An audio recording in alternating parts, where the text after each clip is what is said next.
Bonjour à tous, bienvenue sur Mise à jour social media. Je fais ta com, c'est le rendez-vous hebdomadaire des pros des réseaux sociaux qui vous informe des mises à jour disponibles ou à venir sur vos plateformes préférées. Je suis Farnella Kinzodi, c'est parti pour l'actu de la semaine. Commençons ce récap mise à jour social media de la semaine par le réseau social Instagram. Selon le chercheur d'application Alexandro Palusi, en ce moment, l'application Instagram testerait de nouvelles options de téléchargement dans la version bureau. Une mise à jour qui sera sans doute utile pour les spécialistes du marketing et des médias sociaux et ceux qui cherchent à centraliser leur processus de publication sur les réseaux sociaux. Cependant, Instagram rassure ses utilisateurs qu'il n'y aura aucune modification sur les outils de formatage d'images et les filtres actuellement disponibles. La nouvelle application Clubhouse a présenté son plan pour la prochaine étape du déploiement d'Android. Publié sur son compte Twitter le 16 mai 2021, Clubhouse vise à être entièrement accessible sur Android d'ici la fin de la semaine, ouvrant ainsi l'application à beaucoup plus d'utilisateurs dans les pays tels que le Nigeria, l'Inde, le Brésil et la Russie. Pour ceux qui ne connaissent pas le Clubhouse, c'est un réseau social créé en mars 2020 et qui fonctionne par principe de parrainage.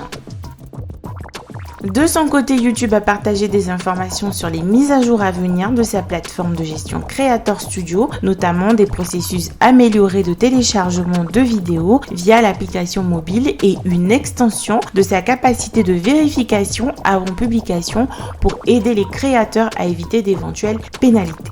La mise à jour concerne également la suggestion des titres générés automatiquement. Depuis un certain moment, le réseau social Pinterest souhaite ne plus être classé comme un réseau social, compte tenu de son orientation croissante sur le commerce électronique. C'est dans cette optique qu'il a également décidé de ne plus appeler son clone d'histoire Stories, mais plutôt Ideas Pins. Les Ideas Pins permettront aux créateurs de partager des idées durables et non des histoires éphémères. Les utilisateurs disposeront ainsi d'une suite de nouveaux outils de publication, notamment des fonctionnalités axées sur la vidéo, de nouveaux outils d'édition et des mises à jour pour rendre la création d'épingles d'idées plus facile et plus créative.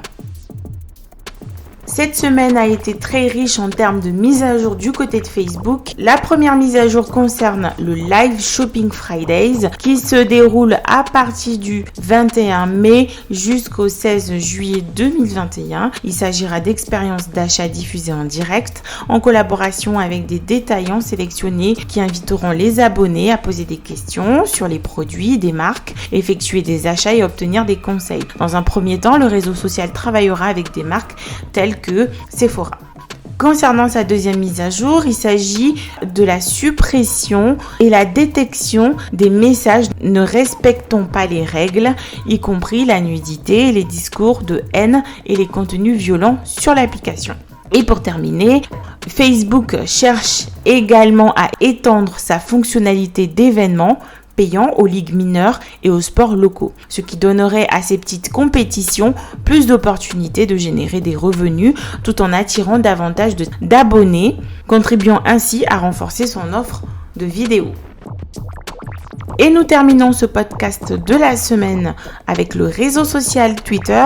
Twitter travaillerait sur un nouvel ensemble d'options de tweets payants dans le cadre d'un modèle d'abonnement mensuel. En juillet dernier, Twitter a envoyé un sondage à un certain nombre d'utilisateurs concernant sa version payante et depuis lors, la plateforme a développé un nouvel ensemble d'options d'abonnement en harmonie avec les réponses des utilisateurs. Selon une nouvelle découverte de la chercheuse en application Jane Monchang-Yang, Twitter cherchera bientôt à lancer Twitter Blue qui permettra aux utilisateurs de payer des frais de $2,99, presque $3 par mois pour y accéder.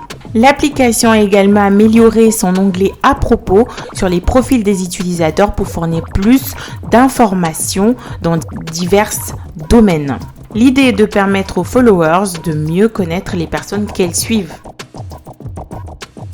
C'est la fin de ce podcast. Merci pour votre écoute. Je vous donne rendez-vous la semaine prochaine pour de nouvelles mises à jour. Prenez soin de vous. À bientôt.